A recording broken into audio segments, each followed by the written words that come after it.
magacayga waxaa la yidhaahdaa Axmed Maxamed Xuseen. Meheradan magaceeda waxaa la yidhaahdaa iyadana Daryeel.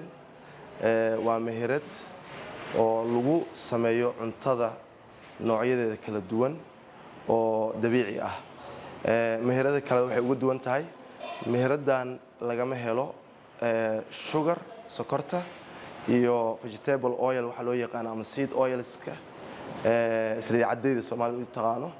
iyo burka cad macnaha daqiiqda cad bur waxa loo yaqaan dadka qaarkood waxay u yaqaanaan Carabiga qamadiga laakiin anaga Soomaalida bur waxa u naqaanaa daqiiqda cad iyo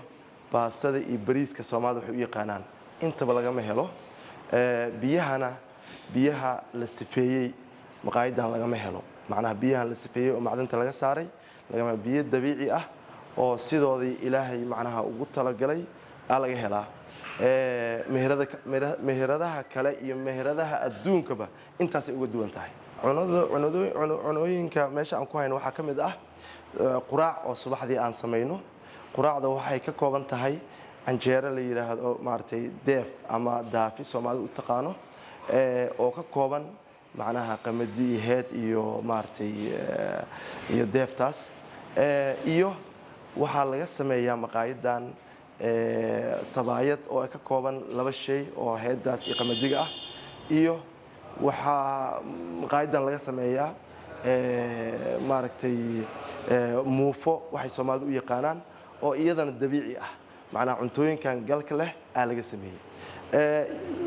waxyaalaha lagu cuno waxaa ka mid ah ukun dabiici oo kale maartay waxaa ka mid ah koosto Soomaalidu waxay u yaqaanaan ama spinach qudaar isku dhex jirto bocor iyo waxyaalahaas oodkicii Soomaaliya oo dabiici ah oo laga ilaaliyay saliidda cad waxaa kale laga helaa maartay boorshiyo kala duwan mid nafaqa loogu yeero maraq nafaqaysan oo isagana boorsh ahaan loo sameeyay iyo maartay iyo fruutiyo iyo cabitaano oo kala duwan cabitaanada xitaa waxaad ka heli kartaa nooc walba aad dalbatid qofka macnaha cholesterolka qabo cabitaano dalbada qofka dhiig karka qabo qofka sokorta qabo kulli cabitaano kala duwan ayaan u sameeynaa dhinaca shaaha waxaan haynaa laba nooc oo shaah ah ama qaxwo iyo shaah qaxwada waxay ka samaysan tahay geedan la yiraahdo lafta timirta ah waa qaxwo la ilaaliyay sanjabiil iyo lafta timirta waxa ugu talagaleen dadka low energy-ga ama hurdo la'aanta ah iyo waxaan sameeynaa shaah isagana ka kooban ilaa 12 dhir oo la isku geeyay oo kamid ah maartay sida sanjabiisha qarfaha heelka maartay saatarka geedka la yiraahdo chamomile waxa ugu talagaleen dadka hurdo la'aanta ah dadka maartay low energy-ga ah dadka xididada xiran ama cholesterolka dhiig karka waxaas qabo ayaa isagana shaahan ugu talagalnay waxa kale aan ku haynaa wacyigelin oo dadka maartay inta badan waxay noogu imaadaan dad macnaha waxa noo yimaada laf xanuun qabo oo aan u qorno macnaha maraq oo aad u ilaalinay oo waxyaalo badan oo herbal aan ku darnay oo laf xanuunka aan ku talagalnay iyo waxaan ku haynaa wacyigelin oo dhinac walba taabanayso qofka sokorta qabo cuntada qaabku cuni lahaa u sharaxnaa dadka sokorta qaba aad inoogu macnaha ku dhacday maartay sokorta type 2 iyo type 1 kulli way noo imaadaan waxa noo yimaado maartay dadka dhiig karka qabo oo aan cunto ilaalsan aan siinaa meesha meherada waxyaalaha unique ay ku tahay waxa kamid ah ama lagu soo doorto macnaha waa meherad ilaalsan ka ilaalsan macnaha dayac ama maarkiino in lagu sumoobo ama in maaragtay cunto sumaysan lagu sameeyo ama cunto oo liidato ama cunto maaragtay dhibaataysan marka dhibaataysan aan ka wado waxa waaye cuntada macnaha si low heat ah lagu kariyo cunto dab dheer lagu kariyo meesha kuma hayno iyo in laga ilaaliyo waxyaalaha khaladaadka ah oo maartay lagu dhibaateeyo cuntada sida maartay maraq digaaga saliidda cad cusbooyinka waxyaalaha maartay cuntooyinka lagu dhibaateeyo iyo sokorta waa ka ilaalina ani nutritionka soo bartay nafaqada dadka si loo nafaqeeyo nafaqada markaan ka hadlaayo waxa waaye ani waxaan aaminsanahay markii ugu horeysay meesha aan furaayay waxay ahayd 2018kii macnaha bisha shanaad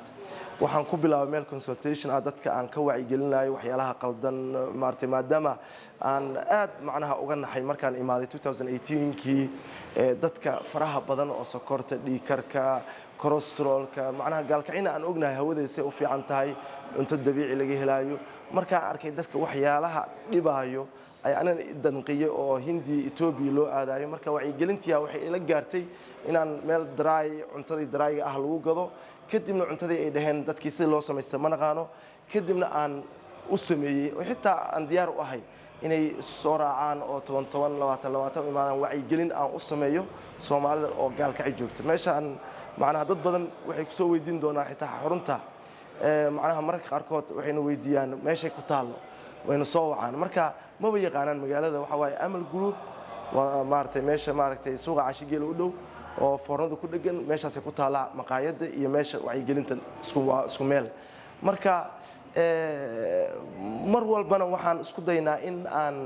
wacyigelino dadka tabaalaysan oo aan awoodin xitaa isbitaalka inay tagaan waxaan barnaa wax lacag la'aan cunto lacag la'aan dadka xitaa dadka barnaa oo cunto ay cunaan lacagna aysan bixin ayaan dadku u sharaxnaa oo ay noolaadaan oo maartay macnaha guidelines markaan siino dad inta badan way mahdiyaan dadka inta qaarkood maba ogaba qaabka wax loo cuno loo dhibaato macnaha dhinac walba maartay dadkii u dhibaataysan yihiin walaalaha horta dadka awal markii aan cusbaa 2018 ka imaanay aad baan ugu dhibaatooday laakiin hadda macnaha dadka waxaad moodaa in ay buraarugii gaaray sababtoo ah dadkii waxa batay raadinayay war maxaa marka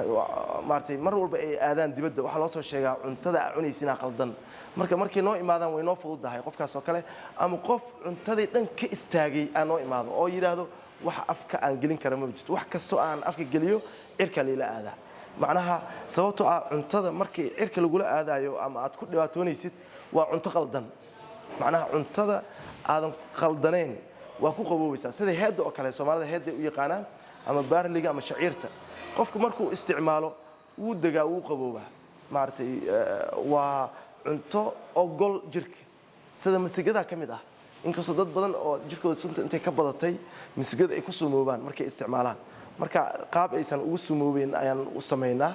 oo maartay waxyaalo badan aan dhahnaa ka hormariyo sida khalka iyo waxyaalo badan in qofka macnaha detox la nadiifiyo jirkiisa kadib cuntadii macnaha loo sharxo walaal waxyaalaha aad iyo aad macnaha ayaan maartay waxyaalaha ugu yaabka badan waan gaalkaciyo maartay dadkeeda aan ku arkay aniga waxaan ka yimid meel maartay America la yiraahdo aan u badnaa markaan imid gaalkaciyo maqaayadan wili waxa ugu yaabka badan markaan maqaayada furay waxaad arkaysaa qof cunto loo soo dhigay cuntadii haaf dhan dhulka ku daadinay ama miiskii oo dhan macal kuraasti ku daadinay marka waxaan siiri dadkan macnaha markii yaraayeen waalid soo tarbiyay ma lahayn miya macallimiin wax soo sheega ma lahayn miya moogtahay anaga waxaan dawladii siyaad bar markii anaga wax xasuusanahay sida wax loo cuno sida maartay wax loo dharka loo xirto wax dhan waan bari jiray marka ani waxa aad ku leeyahay hada dadkii meesha nadaafada ka shaqeynayeen waxay ku leeyihiin dadkan macnaha meesha ma la nadiifin ka sababtoo ah maanta oo dhan cuntadii dhulka lagu daadinaya marka taas waa tan ugu yaabka badan tan ku xigtana waxa waaye qofka markii cunto la siiyo cuntadii maanta oo dhan wuxuu ka saarayaa bocorkii yaanyadii basash wixii la rabay in la cuno basashii wax kasta oo fiican ayuu ka saaray macnaha miiskii oo dhan macnaha waxay ku daadinayaan cuntadaas marka qaarkood markaan la hadlo qaarkood way aqbalaan way qaataan waxaad arkaysaa qof koosto loo soo dhigayo bocorkii saaraya ma yaqaan adag ku jirto bocorka marka qaarkood bocorkaaba ka nafaqo badan koostada marka aqoondaradii waxa kamid ah biyo u keenaysaa biyo cabitaan oo maartay ii soo shid u yiri cambihi marka u soo shid maanta dhan wax buu tufaaya cambaha marka anaga waxaan ugu talagalnay qubkii iyo macnaha nafaqadiisa wixii dhan inta isku shiidno ayaan u keenaa wixii macnaha mashiinka waxa la dhahaa no waste wax la dhuminayo ma jirto macnaha cuntadii oo dhan macna fiberka isku shiidna maanta oo dhan marka waxay u barteen wax 10 mar la miiray wax macnaha aan waxba lahayn ay u barteen marka maanta dhan wato marka u sheegtay marka qaarkood niyo maxal igu sheegi waayo leeyahay qofka qaarkood waxay ku leeyihiin niyo ani waxaan macabi kara iga soo miira laakiin dadka fahmay hadda aad u badan yihiin oo qash iyaga bas wacyi gali hadda awal ani waxa dib weyn aan ku qabay miis walba inaan tago aan dhaho waxba ha tufin waxba ha saareen iyaga hadda macnaha waxay bilaabeen inay is wacyi galiyaan oo ay dhahan sidaas wax looma cuno sidaas wax looma macnaha ha ku daadin saxan ii keen haddaad daadinaysid saxanka kurid marka dhibtaas faraha badan qaarkood macnaha cuntadii markay cunaan way ku baxaan musqulaha macnaha waxyaalaha ugu yaabka badan dada waxay markay arkeen colooshii xoog u socotay dadka qaarkood macnaha 5 kiilo ku jirto oo saxara ama 7 kiilo marka wuxuu diidaa musqushaas uu aadayo uma baran bishii hal mar inuu galo u bartay 3 mar 4 mar markuu musqushii maalintii u tago wuxuu leeyahay meeshaas waa ku dhibaatooday waa ka shaqaysan waayay macnaha ama wuxuu wadaa BL ama taxi wadaa ama bajaaj wadaa wuxuu diidaa inta yar uu musqushi aadayo ama kaadinayo sababtoo cuntadan detox waayo suntii jirka ku jirtay ay saaraysa kaadi badan ama saxar badan arkaysa micnaheedu ma ahan in aad macnaha aad dhibaatootay waa caafimaad ma u fahmi karaan iyo in macnaha qofkii macnaha markii cuntadii uu cuno caloosha laga qabto ama labo u dareemo cunto kale caloosha ku jirto oo dhibaataysan marka dhib kale ayaa macnaha meesha waxa la dhahaa marka labo dareentid